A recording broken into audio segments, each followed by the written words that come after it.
జనగామ జిల్లా ప్రజలకు కార్పొరేట్ స్థాయి వైద్య సేవలను మరింత చేరువ చేసేందుకు ప్రముఖ యశోద హాస్పిటల్ కీలక ముందడుగు వేసింది. జిల్లా కేంద్రంలోని విజయ ఫంక్షన్ హాల్లో నిర్వహించిన ప్రత్యేక కార్యక్రమంలో యశోద హాస్పిటల్ ప్రతినిధి డాక్టర్ రంజిత్ కుమార్ పాల్గొన్నారు. ఈ సందర్భంగా డాక్టర్ రంజిత్ కుమార్ మాట్లాడుతూ జిల్లా ప్రజలు మెరుగైన వైద్యం కోసం సుదూర ప్రాంతాలకు వెళ్లాల్సిన అవసరం లేకుండా జనగామలోని నాణ్యమైన చికిత్స అందించేందుకు తాము సిద్ధంగా ఉన్నామని ప్రకటించారు. ఇందులో భాగంగా ప్రతి నెల 3వ శనివారం జనగామలోని రాజమౌళి హాస్పిటల్లో యశోద హాస్పిటల్ నిపుణులైన వైద్యులు అందుబాటులో ఉంటారని ఆయన వెల్లడించారు. స్థానిక ప్రజలు ఈ అవకాశాన్ని వినియోగించుకుని తమ ఆరోగ్య సమస్యలకు పరిష్కారం పొందాలని ఆయన కోరారు. ఈ కార్యక్రమంలో స్థానిక వైద్యులు, సిబ్బంది మరియు పెద్ద సంఖ్యలో ప్రజలు పాల్గొన్నారు. జనగామలో కార్పొరేట్ వైద్య సేవల లభ్యతపై జిల్లా వాసులు హర్షం వ్యక్తం చేస్తున్నారు.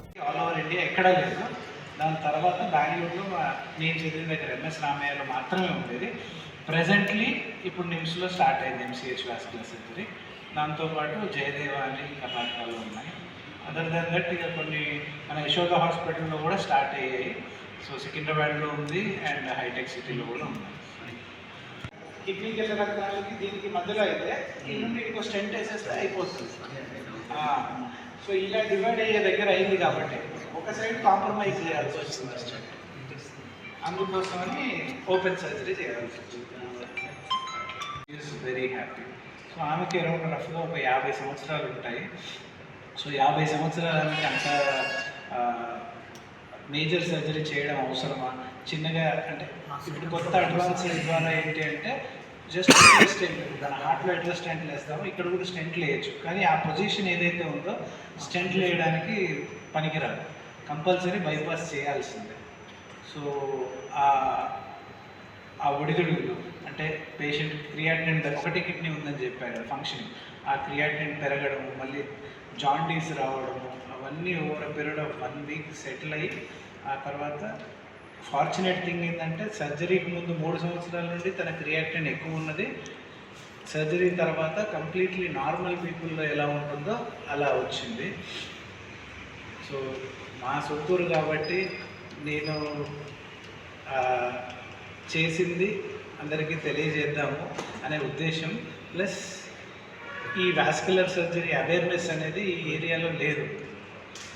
అంటే మనకు MCh vascular surgery super speciality మన తెలంగాణ మొత్తంలో ఇంతవరకు లేదు. ఈ ఇయరే నిమ్స్లో స్టార్ట్ అయింది. ఇంతవరకు ఈ స్పెషలైజేషన్ మనకి ఇక్కడ లేదన్నమాట. సో నేను చేసింది కూడా బెంగళూరుకి వెళ్ళి చేసి ఆ తర్వాత ఇలా రావడం జరిగింది. ఇప్పుడు కూడా రెగ్యులర్గా మేము వస్తూనే ఉంటాము జనగామకి అండ్ నల్మేటకి. మా సొంతిల్లు అవన్నీ ఇంకా అక్కడే ఉన్నాయి. సో ఇదండి, నైస్ మీటింగ్. జనగామలో ఏం రావట్లేదు, కాకపోతే చాలామంది తెలిసిన డాక్టర్స్ వాళ్ళు ఉన్నారు. మన ఇది కమలి నరసింహం ఒకటి, తర్వాత ఇక్కడ ఒక మేడం ఉంటారు కదా, మరియా ఆ చర్చ్ దగ్గర ఒక హాస్పిటల్ ఉంటుంది, గైనకాలజీ మేడం, తన దగ్గర, ప్లస్ పీడియాట్రిషియన్స్ సూపరింటెండెంట్ సార్ ఉన్నారు, ఆయన కూడా మాకు రిలేటివ్గా ఉంటారు. అలాగే మార్నింగ్ టైంలో జనగాంలో 10 to 12 ఉందాము అనేసి ప్లాన్ చేసుకున్నాము. వాళ్ళు ప్లాన్ చేసి మనం చేస్తే స్టార్ట్. 2 లక్షల దాకా అంటే ఇన్సూరెన్స్ వరకు ఉపయోగాలు ఉంటాయి. సో దాని జనరల్ ఇన్సూరెన్స్కి మీరు ప్రజలకు అవగాహన కలిగించారు అనుకుంటున్నాను. Thank you. ఆ వాటి డ్యామేజ్ అవ్వడం అంటే యాక్సిడెంట్స్ వల్ల అవి ఖరాబ్ అవ్వడం కానీ, లేకపోతే తెగిపోవడం కానీ, వాటి యొక్క రిపేర్ చేయడం, ఇలా వాటిని నరాలు దమలు కట్ అయినప్పుడు ఏం చేస్తారు, ఓపెన్ సర్జరీ లాగా చేస్తారు, అవి కూడా ఉంటాయి. ఈ ప్రొసీజర్స్ మొత్తం సార్ చేస్తారు. సార్ గారంటే ఇప్పుడు మన సూపర్ స్పెషాలిటీ హాస్పిటల్కి ఖచ్చితంగా యాక్సిడెంట్ కేసెస్ ఉంటాయి, ట్రామా కేసెస్ ఉంటాయి, వాటిలో సార్ ఇన్వాల్వ్మెంట్ కంపల్సరీ ఉంటుంది. So vascular surgery main role అది.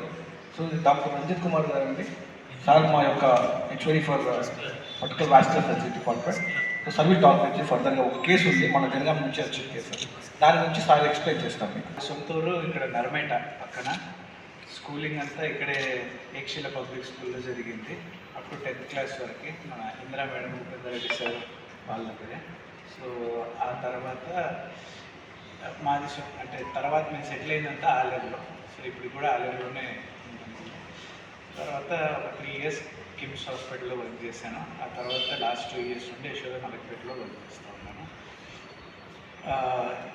మనకి రక్తనాళాలకు సంబంధించి ఎలాంటి ప్రాబ్లమ్స్ ఉంటాయంటే, మనకి యాక్సిడెంట్ అయినప్పుడు బొక్కలు ఎరుగుతాయి కదా, వాటితో పాటు రక్తనాళాలు కూడా కట్ అయిపోయినాయి అనుకోండి, అది వెంటనే రిపేర్ చేయాల్సి వస్తుంది. అంటే ఒక 6 గంటల లోపు మనం రిపేర్ చేస్తేనే ఫుల్ ఫ్లెడ్జ్డ్గా రక్త సరఫరా అనేది అవుతుంది. మళ్ళీ కాకుండా మనకి కాళ్ళలో మానని పుండ్లు, స్మోకింగ్ వల్ల రక్తనాళాలు బ్లాక్ అవుతాయి కదా, సేమ్ హార్ట్ అటాక్ ఎట్లా వస్తుందో కాళ్ళకు కూడా అటాక్ వస్తుంది. ఆ కాళ్ళకు అటాక్ వచ్చినప్పుడే కాలు వేలు నల్లగా అవ్వడం కానీ గ్యాంగ్రీన్ అంటాం, లేకపోతే మానని పుండ్లు, వాటి గురించి మనం ట్రీట్ చేస్తూ ఉంటాం. సో మన కేసుకి వస్తే ఏంటి అంటే, ఇది మన హార్ట్ నుండి పాదానికి రక్తం సప్లై చేసే మేజర్ రక్తనాళం ఒకటే ఉంటుంది. ఆ రక్తనాళం పొట్టలో ఉబ్బిపోయిందన్నమాట. అది మామూలుగా 2 సెంటీమీటర్స్ ఉండాలి, అది కాస్త 5 సెంటీమీటర్స్ అయిపోయింది. అంటే అంతకన్నా ఎక్కువ అయితే అది ఎప్పుడైనా పగిలిపోయే ఛాన్స్ ఉంది. సో అలా అది పగిలిపోకముందే మనం దాన్ని ఓపెన్ సర్జరీ ద్వారా, అంటే పొట్టని మొత్తం చీల్చి ఆ రక్తనాళాన్ని పైన కింద పట్టుకొని ఒక ఆర్టిఫిషియల్ ట్యూబ్ తీసుకొని అది కుడికాలు కోటి ఎడమకాలు కోటి కనెక్ట్ చేసి చేస్తామన్నమాట. ఇది మేజర్ సర్జరీ. అది ఇలాంటి కేసెస్ రెగ్యులర్గా అవుతూనే ఉంటాయి. మన హైదరాబాద్లో నెలకు ఒక 5-6 మినిమం అవుతూ ఉంటాయి. దానిలో ఇక్కడ అంటే మీ ముందుకు తీసుకోవాల్సిన అవసరం ఏమొచ్చింది అంటే, ఈమెకు ఆల్రెడీ ఒక కిడ్నీ ష్రింక్ అయిపోయింది. అంటే ఒక కిడ్నీతోనే పనిచేస్తాం తను. మనకి క్రియాటినిన్, కిడ్నీ యొక్క ఫంక్షన్ తెలిపేది క్రియాటినిన్, అది రైజ్డ్ ఉండేది. మనం ఈ సర్జరీ చేసిన తర్వాత ఆమెకు అంత స్ట్రైట్ ఫార్వర్డ్గా సింపుల్గా ఏం అవ్వలేదు. ఎక్కువసేపు ఆ రక్తనాళాన్ని మూసే critical care, gastro and nephrology team సహకారంతో మొత్తం ఒక వారం రోజుల వ్యవధిలో మనం పేషెంట్ని నడిపించగలిగాం. సో ఆ తర్వాత ఇంకొక